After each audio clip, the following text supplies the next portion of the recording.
Okay, so good evening and welcome back. Another week, another webinar. Today we have with us Jeffrey Cassar, a friend of mine, a very good friend of mine. We do some photography together as well. I'll give you a very short introduction regarding Jeffrey. Jeffrey was born on the 22nd September 1978. And since a very young age, he has always been into arts and creativity. He developed a strong interest in photography at the age of 18 and always hoped that one day he would put his hands on a dSLR. Cassar got his first dSLR camera in 2006 and never looked back or limited himself to one particular type of photography. He always wanted to experiment and try out different tasks with the aim of combining photography with creativity. The birth of his daughter Hannah triggered his passion for a different aspect of photography, which intrigued him in various aspects of photography: portraiture, fashion, still life, painting with lights, sports, and high-speed photography. Jeffrey considers water liquid drops photography as his forte. He is an IT professional, but photography has always been his passion, which is close to his heart. As an active member of both the Malta Photographic Society and the Malta Institute of Professional Photographers, Jeffrey cherishes each opportunity to express his photographic pronouncement and regularly participates in various seminars and courses to keep his knowledge of photography abreast with the latest developments within the industry. Obviously, Jeffrey will be talking today about his technique regarding liquid drops and everything about what we need to know, the types of equipment, and everything. A couple of thanks, as I usually do. I thank Stephen we're working together to put up these webinars. I thank also Josef for his technical expertise and for streaming the webinars live on the Malta Photographic Society Facebook page. I also want to thank, obviously, the EXCO of the Malta Photographic Society for their support, for supporting our webinars every week. And last but not least, in surname order, I want to thank the Facebook group admins for promoting our webinars on their Facebook pages, namely Azopardi Tony from Fotografia Bejn Bib, Kutajjar Alexander from Photography Shots, and Dabono Johan from All Photography. I now hand over the word to the president of the Malta Photographic Society, Mr. Stephen Buhajar, to give us some advices regarding the Malta Photographic Society. Over to you, Stephen. Thanks, Vince. Good evening, fellow members of the Malta Photographic Society. I would like to thank Joe Attard, who last week acted in my absence. Thanks, Joe. I followed the first part of last week's webinar via the Malta Facebook page, Malta Photography Society Facebook page, and would like to thank Andrea Jalance for the tribute he gave to his late father. Ray was also a friend of mine, a true gentleman who, as his son accentuated, was always ready to teach and pass on his photographic skills to others. May he rest in peace. During this week, on behalf of the Malta Photographic Society, I had a meeting with Vince to finalize the webinars for the next 3 months, mainly April, May, and June, before going then to the summer recess. I must say that we have a very interesting lineup coming up with local and foreign photographers who accepted our invitation to share with us their photographic repertoire and ideas about their genre of photography. The international photographers coming from Scotland, United Kingdom, Spain, and Italy are all well-renowned, famous photographers who received various accolades during their career. These webinars are giving us the opportunity to build bridges with foreign talent, elevate the spectrum of how one looks at photography, and a platform to listen to professional artists explaining and sharing their photographic skills. Making the decision to contacting local local together with foreign photographers, the society is stepping outside its comfort zone, which may open up new opportunities and new contacts where its members can develop new skills and new experiences. The society needs to be a center of education, and we are seeking not only to introduce you with successful and talented photographers, but also to promote and launch new courses and workshops for those who wish to further improve their photographic skills. During, during these last weeks, I had various meetings with different tutors who are ready to conduct workshops, short courses, or master classes on different categories of photography. The society will be sending a link where you will be asked to put your preferences should you wish to attend one of these educational classes. Due to the present situation, we cannot opt for practical sessions. So these will be planned and offered when the local situation will be better and when group gatherings will be permitted. On another note, in the coming days, the Society will be launching the stay-at-home competition for the months of April, May, and June. This is going to be an online competition for color or monochrome digital images. Only paid-up members of the Malta Photographic Society will be eligible to participate in these competitions. The title of the competition is a free subject, and there are no charges to participate. In the coming days, the committee will be sending you the rules and regulations for this monthly online competition. These will also be uploaded on our website, Facebook page, Facebook group, and Instagram account. In the meantime, all you need to do is to start choosing and preparing your best images. And now I will pass the floor to our friend Jeffrey Cassar, who prepared a very interesting talk about drop photography. I am looking for your talk, my dear friend Bianco Nero, and as it is something new for me. I am sure that after this session, many will be enticed to try it out. Jeffrey is one of those who will be available to share his expertise in one of the workshops the Society will conduct for those who wish to learn more about high-speed photography. Up to you, Jeffrey. Thank you, Steve. Jeff, I'm going to open your mic. Just a word before. Let me find.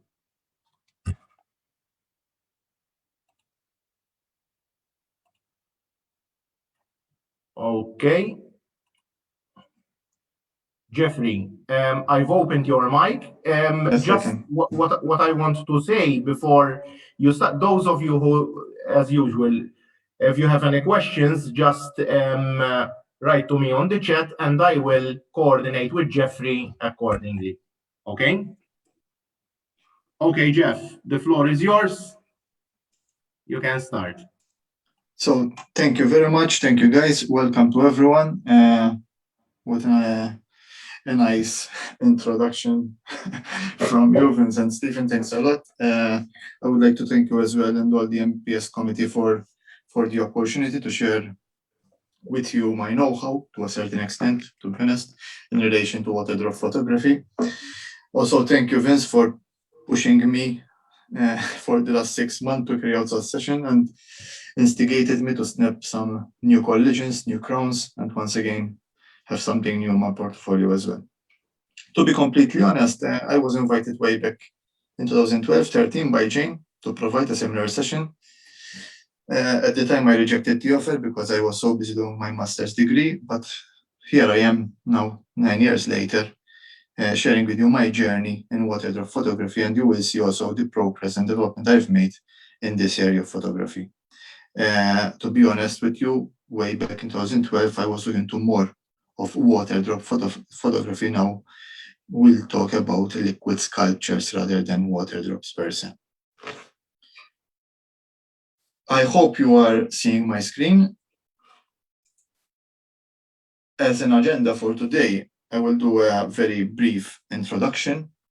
I will explain what is water drop photography and liquid drop photography. I will go into the equipment and setups, the types of liquid, the birth of a drop, the splash evolution, the differentiation between reflection and refraction, the different techniques, how to show the refraction, for example, in jets, how to get the colors, how to get reflections. And then we have room for some questions for those of you who would like to ask questions. So, as an introduction, first of all, this is my way of doing water drop photography. Here I explain what works for me and what I have learned throughout the years and what I have researched throughout the years. Definitely I'm not a pro in water drop photography, but I have special interest in this area, in this domain. But I will explain my journey and how my interest in high-speed photography, especially in water drops, have developed along the years. These are some pictures that some of you might have seen in the past, especially during MPS competitions. What is water drop photography? Basically, it's all about capturing the moment when water hits a water surface and bounces back to create a water sculpture or a water stem or a water jet, basically. High-speed photography and water makes the perfect recipe to get those stunning images. If you had the experience to see some works also from well-renowned photographers around the world in liquid sculptures, to get those stunning images, even to create them, it's incredibly fun. In this presentation, I will show you how to capture great liquid drop collisions. But obviously, you need to have some patience, you need to have some time. There is no way to get the desired shape, okay? To give you an example, during a session with over 100 to 100 shots, one can probably get 8 to 10 images that reveal interesting shapes.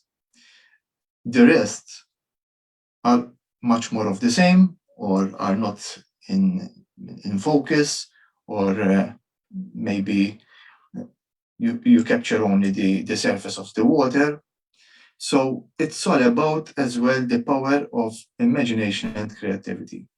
The coolest part of this technique is that the capture is done by the flash and not by the camera. It's all about your flash synchronization settings, okay? So you need a lot of practice, you need a lot of experimentation, a lot of training with different settings, because in water drop photography, every millisecond difference between the drop can completely change the shape of the collision. As a general rule, you shouldn't mix camera care with liquids, and that's exactly what I'm not doing here. In fact, I have a second body I still use for liquid sculptures, my Canon 7D, and as a lens I use the 100mm lens f2.8 or the 24-105. It depends. Some considerations to make. It will get messy, so be prepared. You need to be patient, you need to have patience and perseverance, okay? Once you pop, you won't stop. Once you start getting those stunning images, you'll find yourself difficult to stop, because you want more. You want, now that you have managed to get the collision, you want to get different compositions, different colors, different backgrounds, etc. There is no way to get the desired shape, and it's all about the power of imagination and creativity. Same with all other photography domains, photography areas. The contrast, the composition, the lighting, those are all the main ingredients for a good photo. How to set up the flashes, those are main ingredients. However, you need to put in a little bit of your creativity as well. How I got started. When I started, I remember meeting a group of friends with Albert De Marco. Most of you might know him. He is a well-renowned photographer in Malta. And I remember his first assignment was about high-speed photography. I remember there was me and I think you remember, you know him, and an MPS member as well, and those one might remember, Duncan Kauki. I remember we chose to focus on water drops photography. That's where it started. Duncan is a great photographer as well and has some great shots on water drop photography and managed to get some good points as well abroad. At the time, my main aim was to capture a shot which could portray both the subject as well as the difficulty in capturing it. Okay. I used to do this manually with a plastic bag, just a plastic bag full of water, and putting it a hole in it. Then I I managed to get a medical dropper. I start having the drop continuously and having the same intervals between the drops, but it was always a random guess. Okay, as you can see in the picture on the right. Then I developed. I had a desk lamp. I removed the top part where there's the bulb. I put a clip to it. I put a sponge, and I started taking pictures with only using one external flash. But there again, it was always a random guess because drops were not in sync with each other. The drop size was different from the previous drop. So in many of the images, I had either no drops of water or nothing of interest in the frame. Okay. In others, the drops of water were not properly lit, for example, or the photos were not in sharp focus. Okay. This is one of the very first pictures I took. As I said, I was not focusing on the subject, which is the drop. The drop is not in focus here, as you can see. I was focusing on the tray. The more flowery it is, the more colorful it is, the better. No, it's a wrong assumption. I had to focus on the drop. In fact, as I progressed through the photos, as you can see, the drop here is much more in focus, but there again, there is too much colors over here. I don't like this photo because it doesn't tell a story. There is some spots here that I could have removed in Photoshop, but this is the way the journey started. Then I managed to get the jet. But as you can see here, there is a lot of background distractions. I could have put this jet straight, 90 degrees straight in post-editing. Then, as you go along, then you get the crater, which is, let's say, 50% of your shots will have either the crater or the jet, the previous one I showed you. Then I start focusing on the drop. And here I did manage to capture some reasonable shots. In this case, it is exactly the moment just before the drop hits the water surface. But one of the mistakes I have there is that the tray or the dish I use, the container I use, was made of glass, of frosted glass, transparent frosted glass, and preferably, I will talk about it later on, the container should be black. Okay.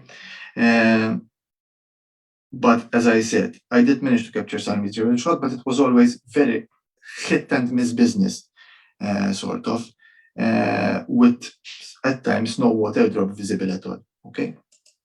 Then I managed to get the crown, as you can see, although it's not bad as a picture, but it's not 100% in focus. And I never got close at that period in time, before 2013, 2014, I never got close to capturing one of those shots of a drop hitting the splash from the previous drop. So I thought to myself, how do you capture water drop shots without missing the action, that collision action?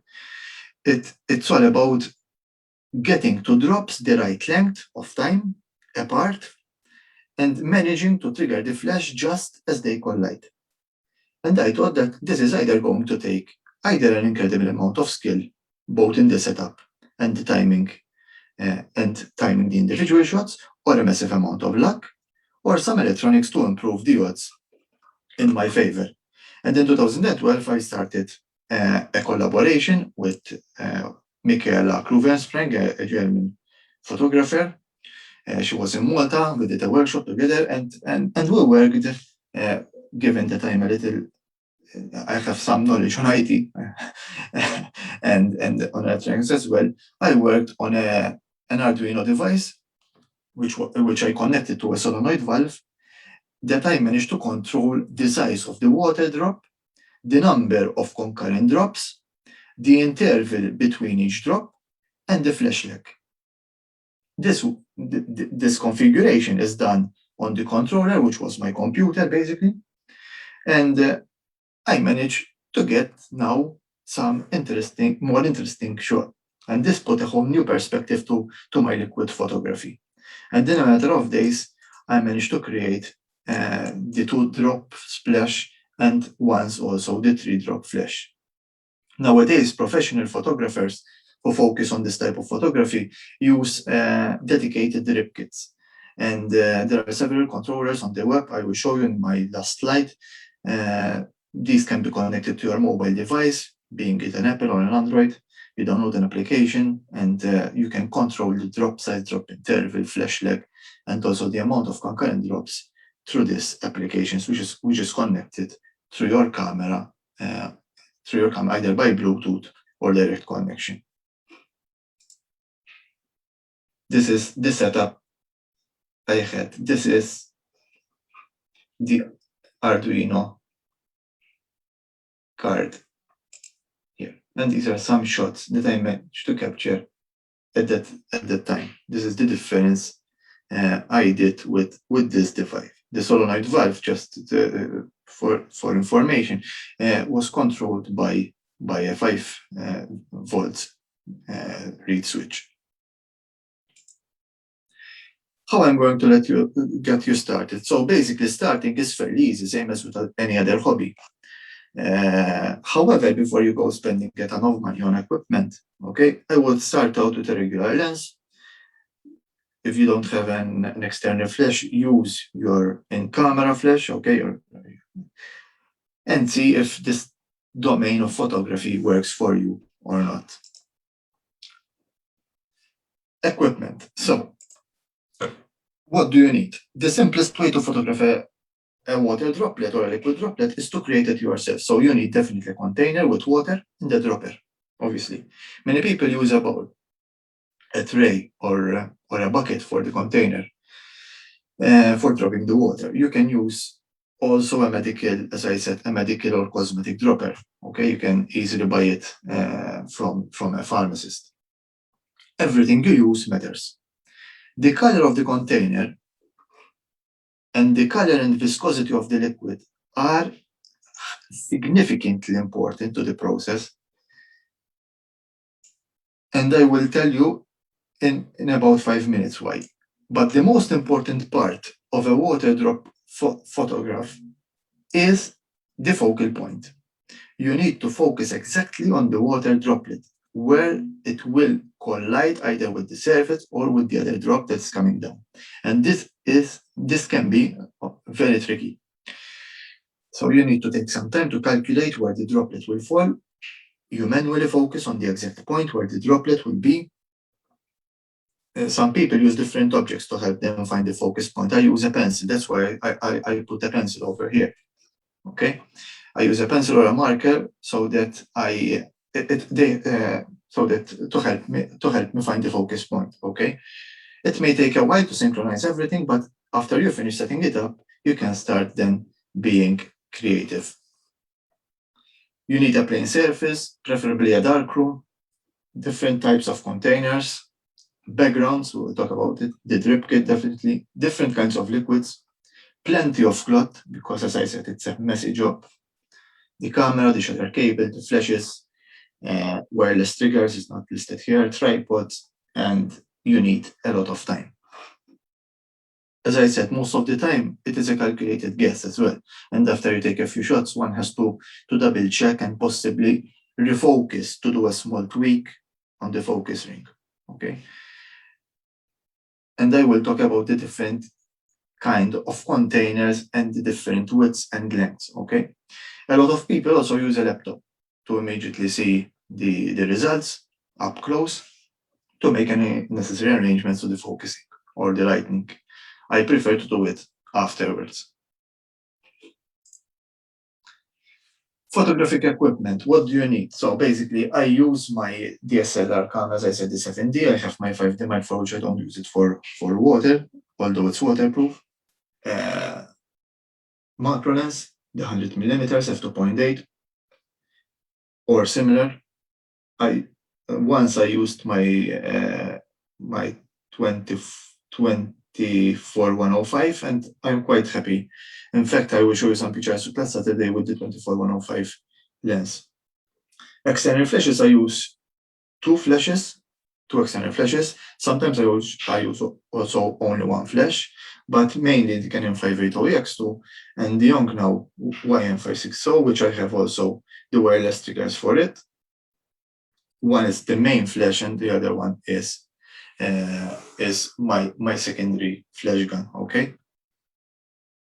a tripod and a shutter remote trigger. Liquids. So liquids, the most common liquids I use are milk or cream or a mixture of both, and plain tap water with additives like food coloring, for example. I use skim milk. I prefer to use skim milk at home, so that the drops are more viscous, so that I can thicken the drops. They create a much more a compelling photo. It's more compelling than having water only. It is this fat, actually, this fat content of milk that gives it that slow-moving quality with nicely rounded droplets on the rim of the crown. You can use the glycerine, which is the best sticker for water. Also not included in this list, you can use lotion, okay? But mainly juices, soft drinks, remove the gas from the soft drink if you're going to use that, okay? Wine would be nice for drops. Plain tap water, like that. Paint, oil, food coloring, and the shantam gun, which I mentioned. Just a tip here, if you're going to use water, I suggest you freeze the water, or you put some ice cubes to keep it cold, so that the water is a bit more viscous, okay? A little bit thicker. My drip kit nowadays, given that my first Arduino device is no longer operative because it's no longer supported in my current version of Windows, it's a legacy software now. So back then, about 6 years ago, I invested in a time machine by Robert Manford. This is my current setup. Basically, I have a tripod here which holds my reservoir, which is connected to a solenoid valve, okay? I invested in a better solenoid valve recently. And this is my controller, which is connected to my camera. And here I have my my time machine, okay? This is the solenoid valve I was talking about. It's a close-up here, okay? This is my current setup. As you can see, we'll talk about the containers. This container here, the bigger one, I use it just for the sake to help me with the smaller one. Let me rephrase. So basically, this smaller one is a little bit lifted a little bit up than the bigger one here, so that if I want to take a picture from at an angle which is slightly lower than the bowl, okay, I have to fill up this small bowl to the full, basically, and so any dripping water comes down to the other tray. Okay, that's why I have this one. This is an interesting shot, very difficult to capture. This shows that with the time machine, with the controller, I managed to get a picture of the 3 drop with the same interval between each them and the same size, drop size. Okay. Tripods I used about Frotto 190, and the head is the 804 RC2. For those interested. Containers. Containers, first of all, please use small containers so that you can save water or liquids. Non-reflective black is the best, okay? The amount of color absorbed depends on the color of the surface. As you might know, dark colors absorb better than light ones, okay? Flat black, best of them all. I did many tests with very large drops, and this is the deepest they descend into the water. I will show it to you later on. For this reason, you don't need a very deep or big water trace. They descend more or less the same size. I will show it to you later on in another slide. Backgrounds. This is 50% of the photo. I use color transparencies, painted gradient backgrounds, photos, wrapping paper, Christmas wrapping paper, for example, foil, if you want to create the bokeh effect. Be creative, create abstract backgrounds. I create them in Photoshop. I use gradient tools and then a Gaussian blur to smooth the color transition. You can have these then printed, preferably print them not glossy so that you avoid the harsh flash and light reflections, okay? And these are some of the backgrounds.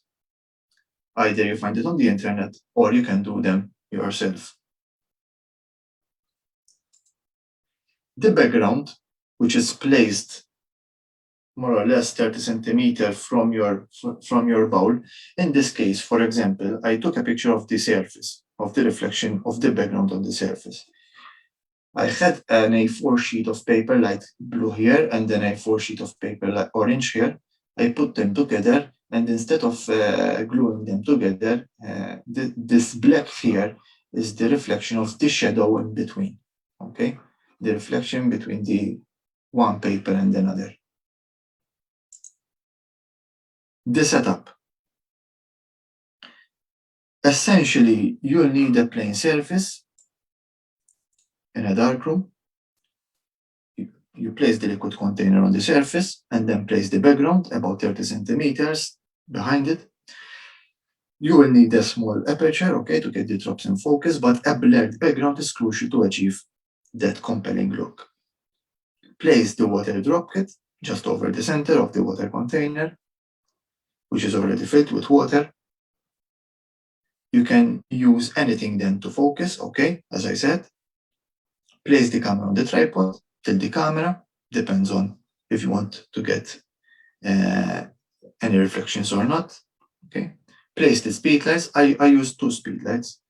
I put one just pointing towards the background, okay, and one on the object, on the point where the drop will hit the surface. If I'm using only one speed light, I prefer to have it directed on the background.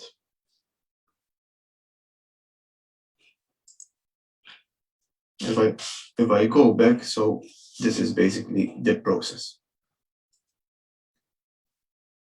Once you focus, I forgot to mention it, once you focus, okay, you have to switch your focus to manual mode.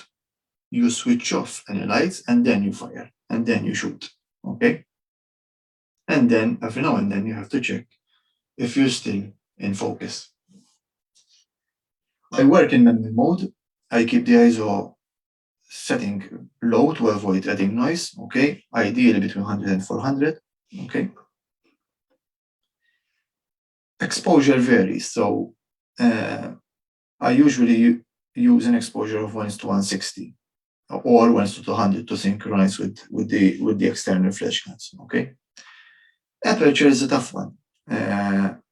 I normally use between f10 to f12 or sometimes also f14. It depends on the background colors, okay? Obviously, my external flashes are set to 1:64. We'll talk it out in the next point, and we will talk about flash exposure compensation. If you are starting out and want to use your in-camera flash, then you should set your flash exposure compensation setting to a lower setting. For example, in Canon, I don't know in Nikon, but in Canon, definitely between -1 to -3. This lower setting gives a shorter burst of light, which is what freezes the motion. Okay. Lighting, as I said, keep it in mind, it's not the shutter speed that is freezing the motion, the movement in a drop, but it's the quick burst of light, okay, from the flash. The more light you get, the less noise you will have, okay? One very important key, I said, is the flash exposure compensation. Take note of it. I use two-speed light flash guns, as I said. Both are set to power 1:64. Again, it's the low power, which results in a very quick burst of light that will freeze the droplets, okay? Jeffrey, Eva? on the topic, you've got a question from Leonard Cox. Mhm. He's asking, the settings of the speed lights will be the same on both flash guns? Yes, I do use them a both the smooth- same time. Yes, both the same. And do you use a And I, smooth? can you repeat it, Vince? Do you use a snoot? Do you use No. snoot this day? No, I don't use snoot. I put the power of the flash guns both the same power. I then change the position of the flash. If I see that one of the flashes is needs to be reduced,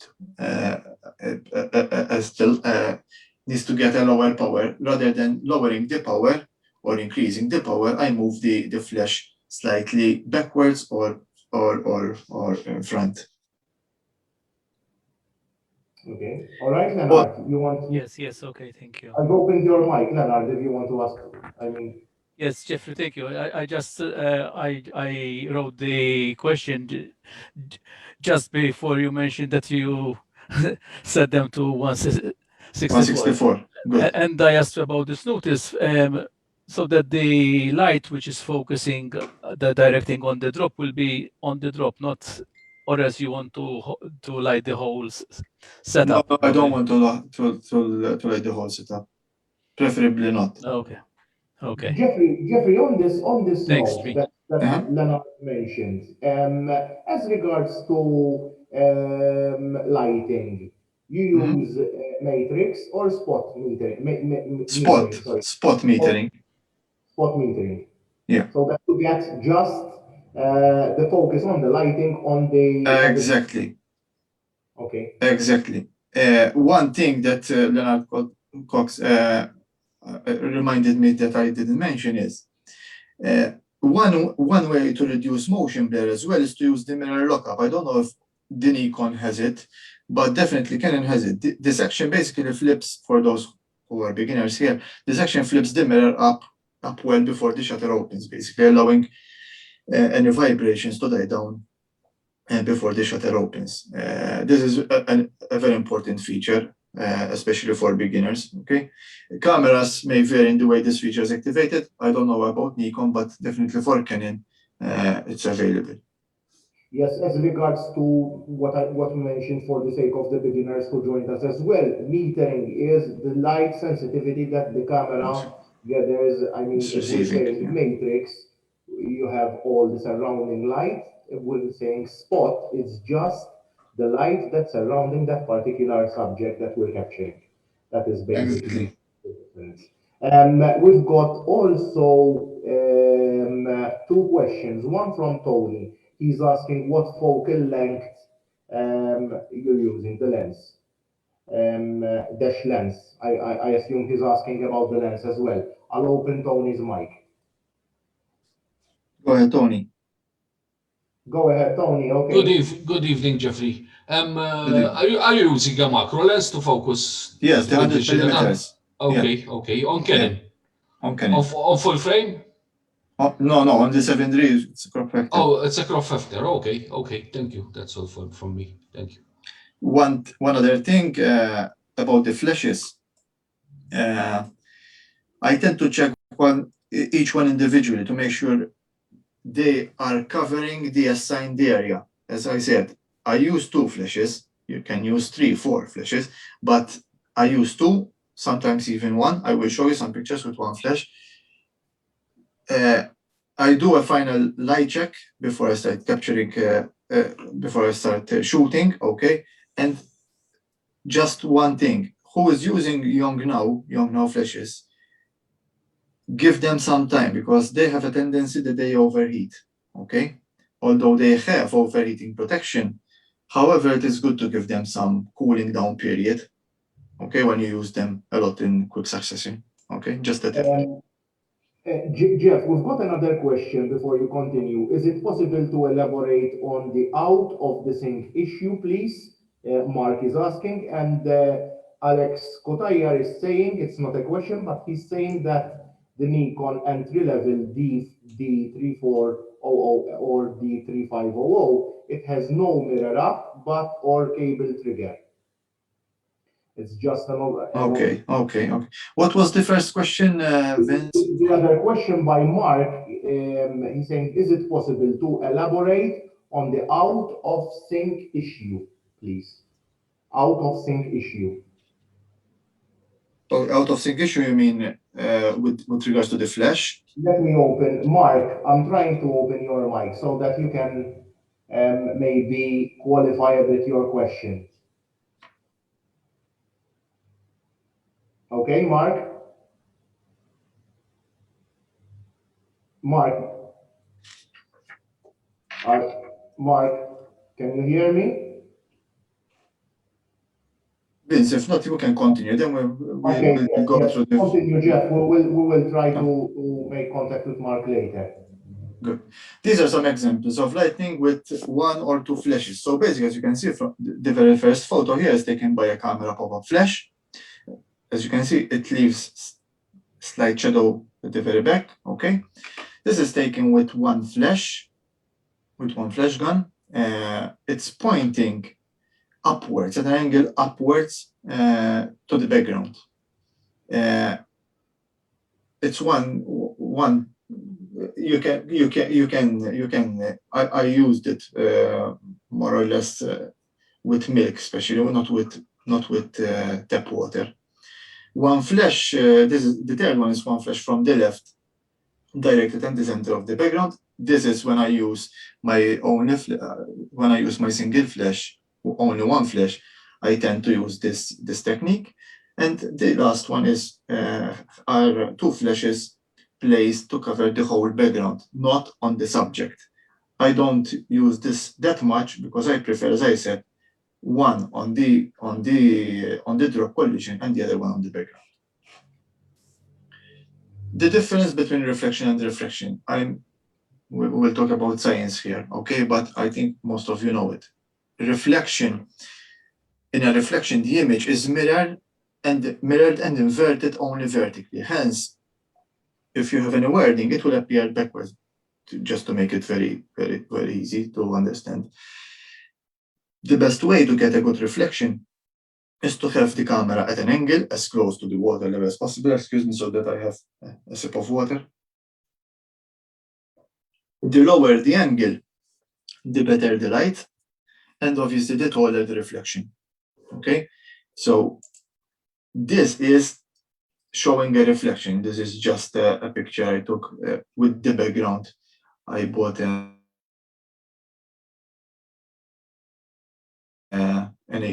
as you can see, still showing there's the wording here. This is the reflection. You can see exactly a mirror image is inverted vertically. Okay. Refraction, on the other hand, is the bending.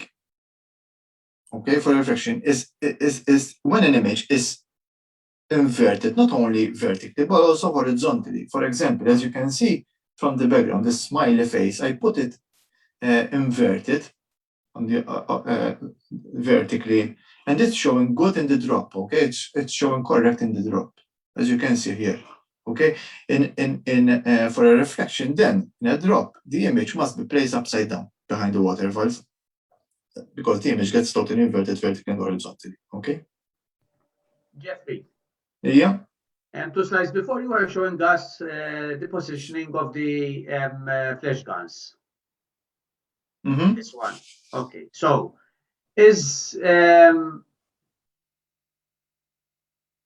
there a rule which one should use? There's no rules. At the end of the day, it's photography. The rules are there to broke them.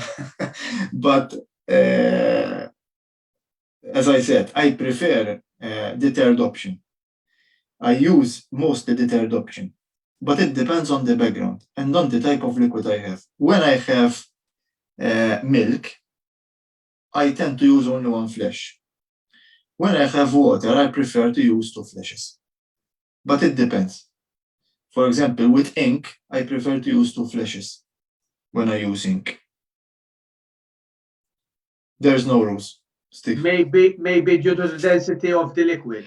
Because of the viscosity of the liquid, the colors of the background, the colors I put in the liquid per se, I'm adding food coloring. So if if I have a background which is dark and I'm putting a blue liquid, so I prefer to lighten it up a bit using two flashes then, okay?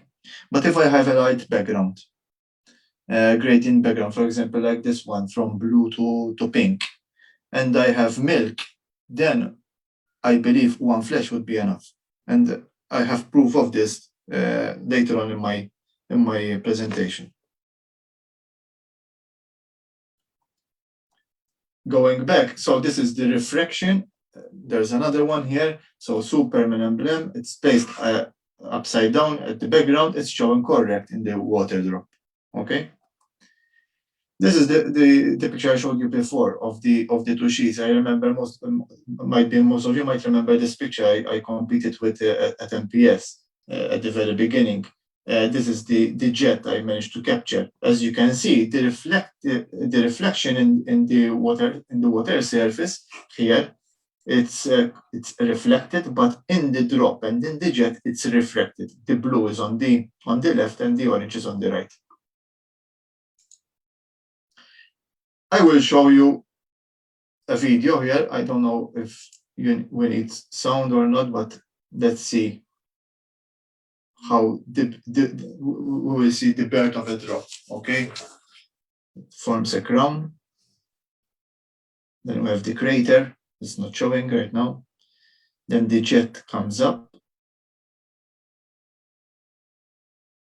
You have the collision of the other drop.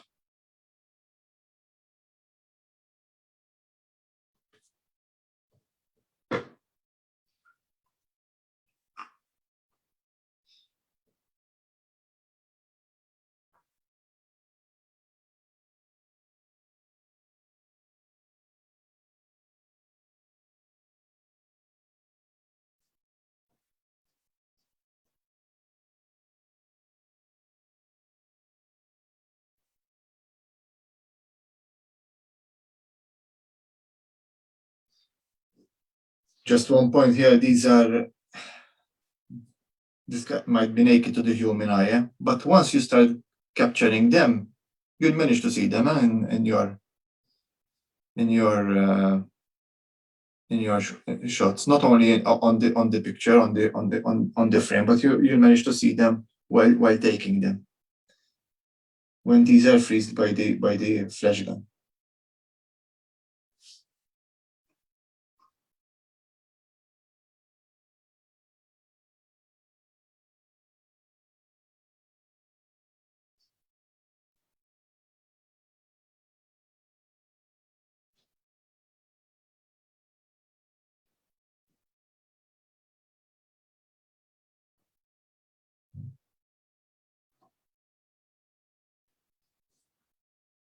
So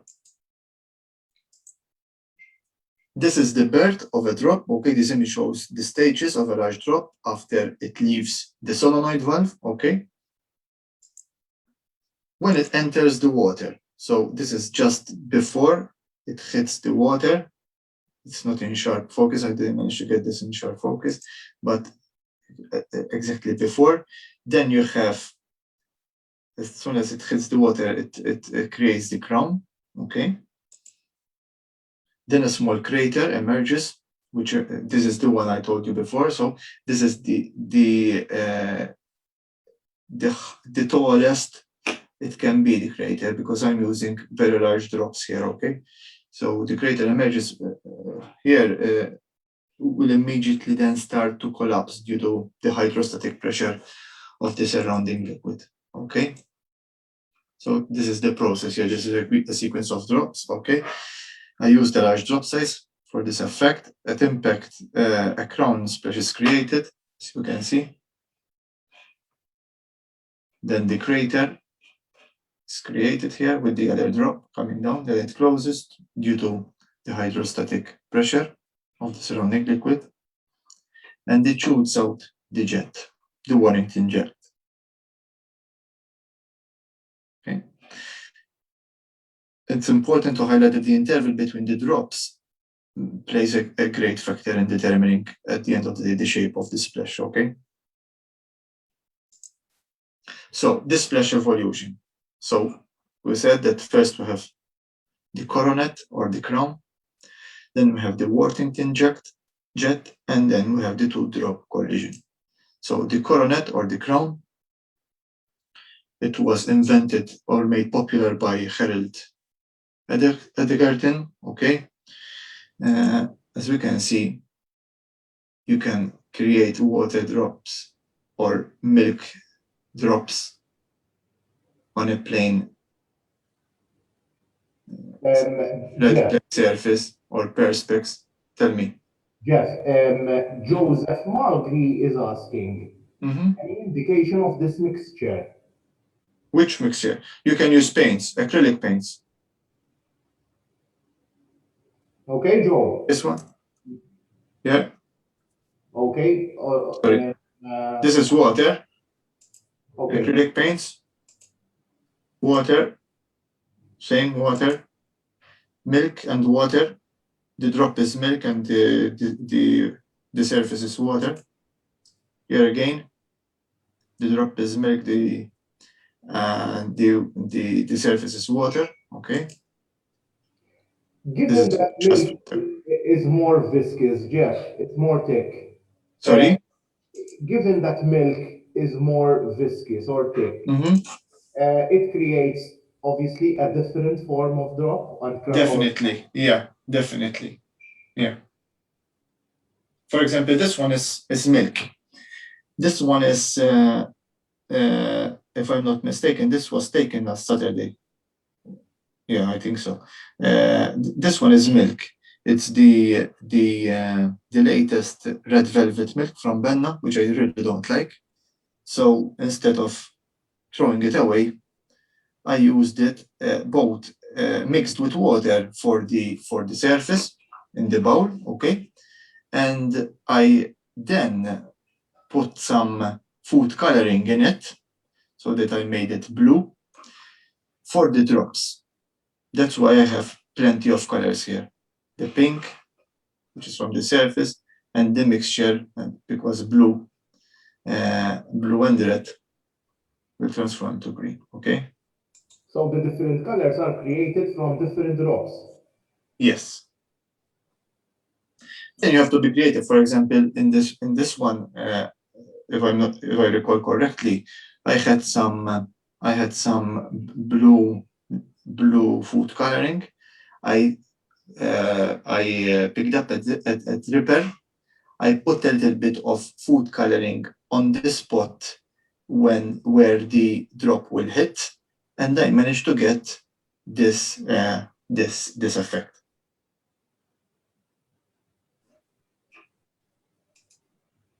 This is the Worthington jet. Okay, you will have plenty of these in your picture, in your images. Okay, this was taken 2012. As you can see here, this one here just got off from the jet. So the next one that is coming down, like this one, when it hits, it will form, then the collision, it will form like an umbrella. We'll show it to you in the next pictures. These are the collisions. This is the one I talked to you about. It's formed like an umbrella, like a a mushroom shape.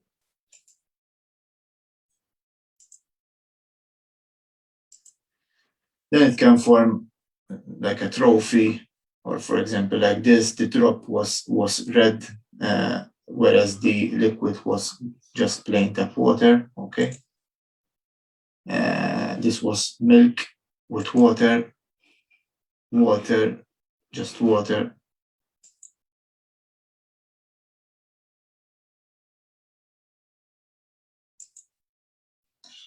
Yeah, these were taken recently. Same food coloring and liquids like my previous post of the crown. This looks like a man with a hat. It's milk with water. This is the only time I managed to get the 3 collisions. Okay, if you recall correctly, this was so I competed with this way back in 2013, if I'm not mistaken, at MPS. So techniques. Experimentation is endless. So after you capture great images, you will be ready to try changing a few variables to get different effects. Maybe add food coloring, as I said, change the background. You maybe add patterns to the background. You can change the temperature of the water as well, as I said. Okay, the depth of the bowl, the viscosity of the liquid per se. Okay. There are plenty of things you can use also bubbles. For example, I use my son's bubble, the bubble blowing liquid can. I added some sugar to the water to make it a little bit more viscous, okay, as well. I check the drop zone and move the bubble to the area where the drop will hit the surface. And to move the bubble to that area, I use my wet finger to move the bubble. And this is, I managed to get it exactly at the very center. But you can use plenty. For example, this is ink here with water. Okay, very recent photo. This as well is a great photo. However, I don't like the fact if I used a black ball would have been better, especially for the reflection, because I managed to get a very nice sculpture here.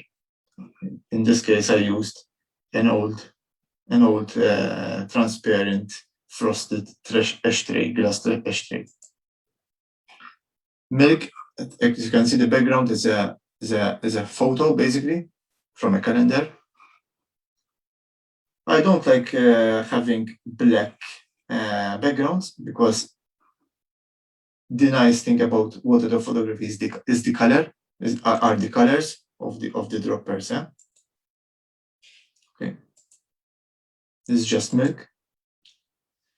This was taken last Saturday, as I said, using the red velvet milk from Benna. This is a good advert to Benna. Next time they will ask you to play the part. Yeah, this is the same. For example, here, as you can see, the drop coming down was the red velvet milk, which is pink. On the base, which was green with some food coloring, some yellow food coloring, and formed the part like the Holy Mary, sort of. I will leave it up to Vince to caption this image. It looks like a monument, I think. Exactly. I will leave it up to you to caption it, okay? It's another great shot. It's like a mushroom, okay? As I said, controllers, nowadays you can find them on the internet. The time machine, unfortunately, is no longer being produced by Robert Mumford. He stopped the production 2 years ago. You might find it on eBay, but you won't find it directly from him, definitely. There is the Cognizes water drop kit and the Pluto trigger. The Pluto trigger, which is very famous nowadays. The Pluto trigger is a high-speed smart camera trigger. It can be controlled by a mobile device, by an app. over Bluetooth. And it can be used for remote shooting, time-lapse, HDR photography, video recording, lightning photography. It enables as well your camera to do high-speed photography triggered by sound, by light, or by something breaking, for example. It's not that expensive if we go on the internet.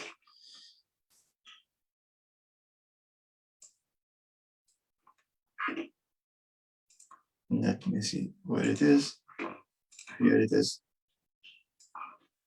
I don't know if you can see my screen, but this is the Pluto trigger. It's circa $180 US. And these are the models that are compatible with, and it has 24 modes. So these are all the modes. You can do some research and see if you like it or not. Good. Where I want to go, these are two of my favorite artists with regards to watercolor photography, Sonia Bowman or Carol Foguet. Sonia managed to invent the 3-drop collision, one drop coming from the top and another one is injected from the bottom, which is amazing, as you can see in the top row here. Go find their profiles on Instagram and on Facebook, their websites, because you can have nice and interesting ideas of watercolor photography. For example, Carol likes to use a lot of light backgrounds. Sonia nowadays is more into darker backgrounds and focusing more on the colors of the liquids. That's it, my end. As I said, starting is very easy, same as with any other hobby. Once you exhausted your ideas, your equipment, you're using it, you want to take it to the next level, and that's what I would like to do. Especially looking at these two great artists here, I would like to capture some similar shots in the near future as well. I don't know if there are any questions. Yes? We've got a question from Brian Borch. He said, may I ask what's the difference in using live view versus mirror lockup? In both instances, the mirror is up. No, he's asking, obviously. I cannot answer that question. I'm not that technical. However, nowadays I don't use neither of them. So basically, I previously used the mirror lockup when I didn't had any flashes. Nowadays, I don't use it anymore. Actually, to be honest with you, I don't know. It might be Stephen that. I remember Stephen telling me about the mirror lockup. You remember, Stephen? Yes, in fact, I answered Brian in the chat, and I explained it to him as well. Tony has a question, and there is also Joseph Mali after Tony. Tony, I've opened your mic. You have a question? Hello again. Is it very expensive to rig up? To equip yourself for this type of photography. I mean, having a body already, but I need a lens, definitely a macro lens, which I don't. What do you have as lenses? 70 to 200 2.8 and 24 to 70 2.8. 24 to 70 is enough. Yeah. Yeah, I have and then the dropper, the dropping. Rather than investing in the equipment, I suggest you invest in time to research how you will do the drip. Okay. Because the thing is, the most important thing is to have a drop which is similar, so let me rephrase. You need to have concurrent drops of the same size, preferably, okay, sent from the solenoid valve, from the valve. Okay, Okay. that's the most important thing. Then, if you manage to buy, if you will be interested in buy the Pluto trigger or the time machine, you can control as well these things and also the flash leg. More But- precisely, yes. More precisely, but without having this equipment, you can still capture some nice crowns, some nice jets, and some nice collisions as well. Okay. Okay. Thank you. Well, until before I mute myself, I would like to wish you good night. Thank you. Thank you. Thank you, Tom. Let me see. As he was saying, Tony, the 2470 is not a cheap lens, so I suggest you cover it up well with plastic before starting off. Joseph Magri is asking about focusing of the drop area. Yes, I use the pencil or a marker. You can use anything. You just try and get the drop. You have to experiment. So you set the dropper, you put the drop, you see where it hits the surface, then you put the pencil at that point or a marker. You focus using the autofocus, then you switch the lens to manual focus, and then you can start shooting. But every now and then, every 20 shots, you need to check your focus. And one other thing, because I didn't mention it, between one drop and another, so not between one shot and another, preferably you leave the water to settle, else it will be very difficult to get the collisions. So Yeah. if I want to shoot 4 concurrent drops together, I shoot them, then I leave the water stabilize, then I start again. Okay? Because the process, you should let the water stabilize between each process. The process is you trigger, you get the drops down, you shoot, and you wait until it stabilizes, and then you start again.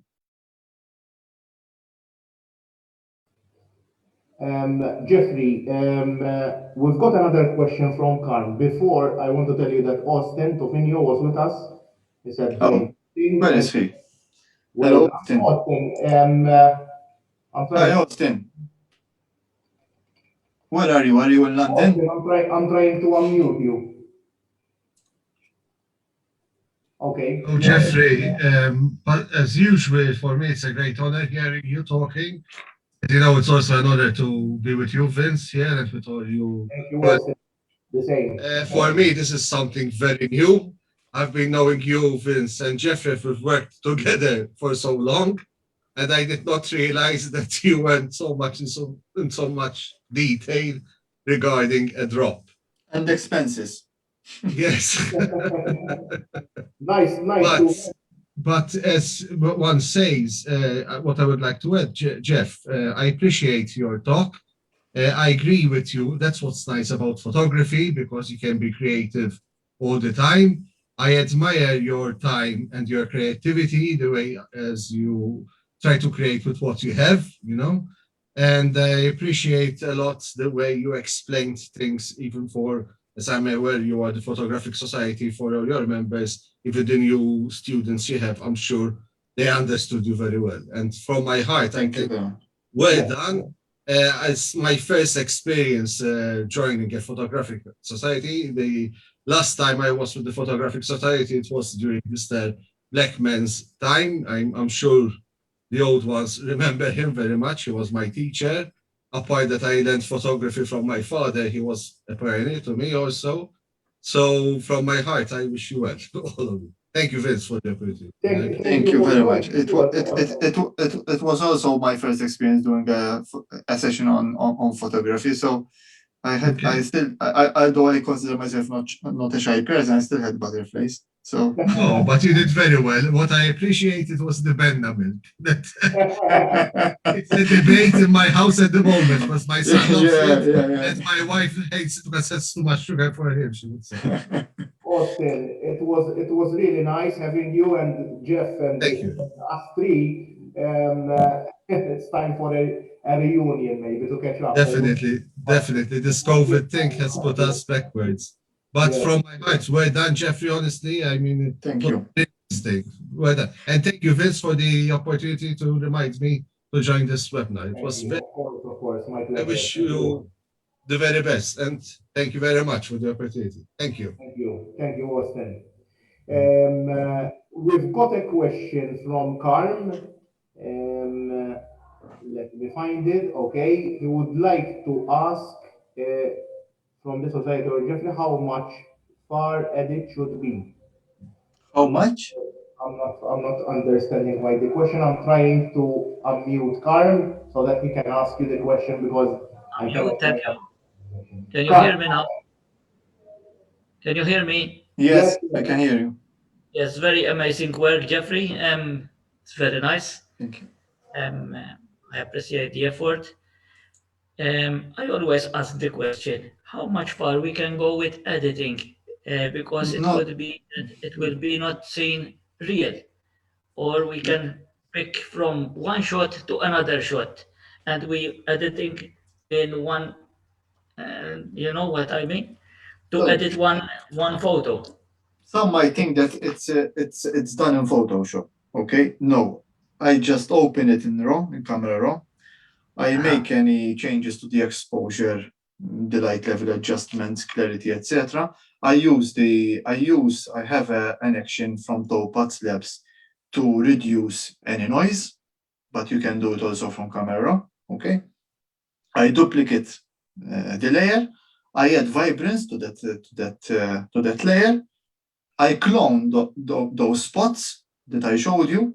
Okay, those spots that are coming from the flash, or the reflection of from the flash, and maybe most of the time, yes, but not always. But I crop it. I crop it to my desired. If I wanted, let's say I have a picture, and this one I wanted portrait, I can easily crop it, and that's it.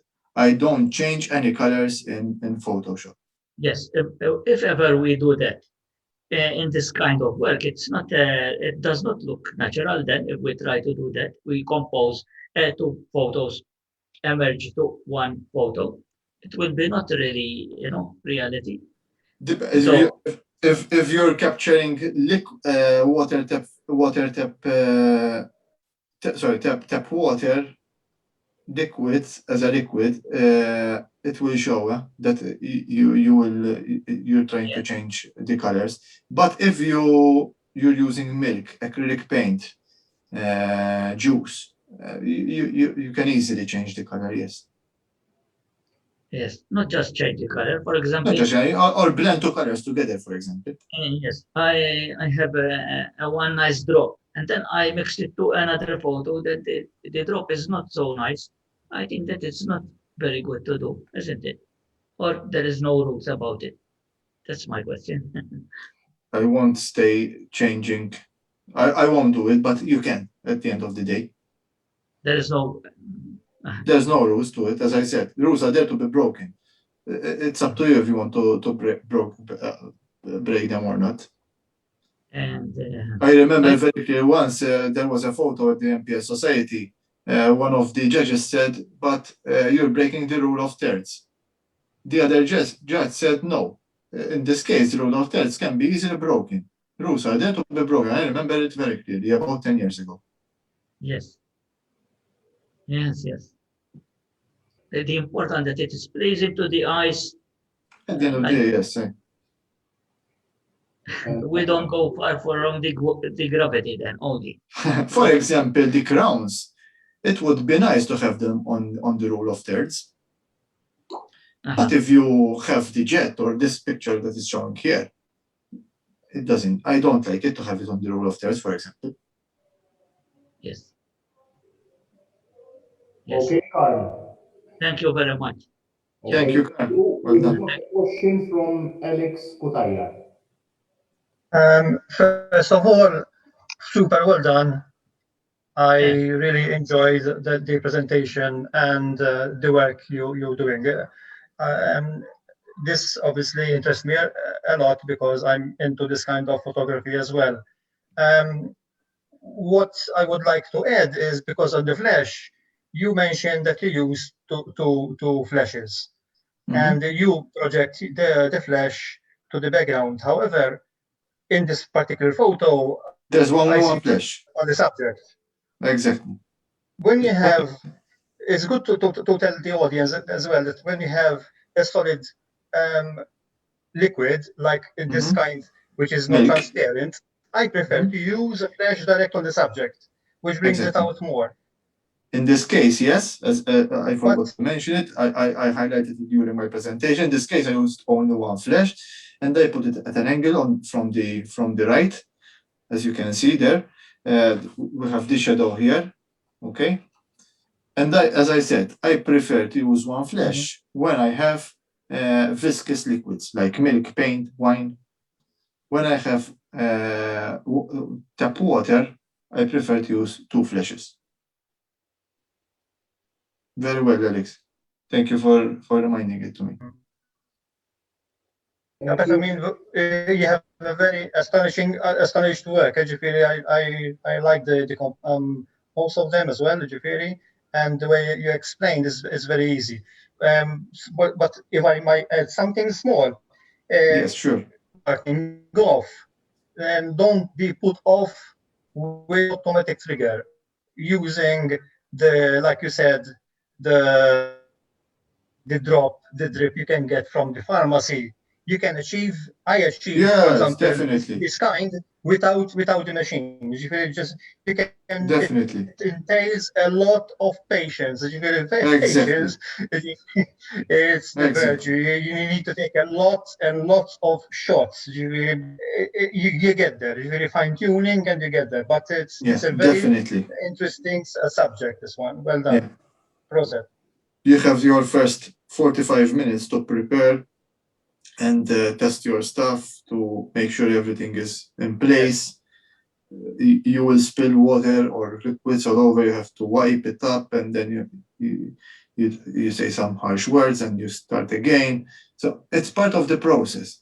Last Saturday, my wife told me, You need to stay longer in the garden. You need a big towel, which you didn't mention.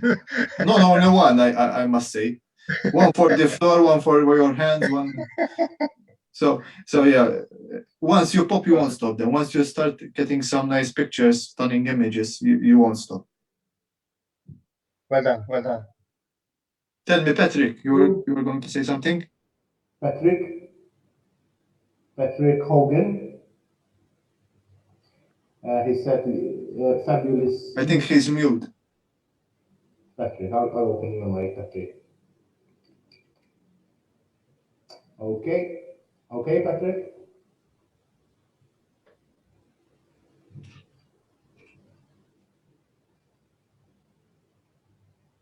Okay. Thank you very much, Jeffrey. Fabulous evening. Lovely work. Really like it. Thank you. Thank you very much. Thank you. I don't think there are any further questions, but as you can see, Jeff, it was a really, really interesting presentation. You've got viewers even from, I can see, from Germany as well, and besides Patrick from Ireland. So it was really interesting because it generated a lot of questions from the audience, as you can see. So thank you for this great presentation, great delivery. You made it really easy for us to understand, but this is obviously a technique which I disagree with you that you said you weren't professional in this, because your images are really, for me, are really professional. So thank you for sharing with us this great information, Jeff. Yes, we have two questions if it's not a problem. I have two more questions if it's not a problem. No, it's not. They're in now because yes, they have. One of them is Walter, do you set the camera in portrait or landscape format? Always landscape. Always landscape. Yes. And another one, Leonard wants to ask you a question about the trigger. Okay. The wireless triggers. Leonard, I'm trying to unmute you.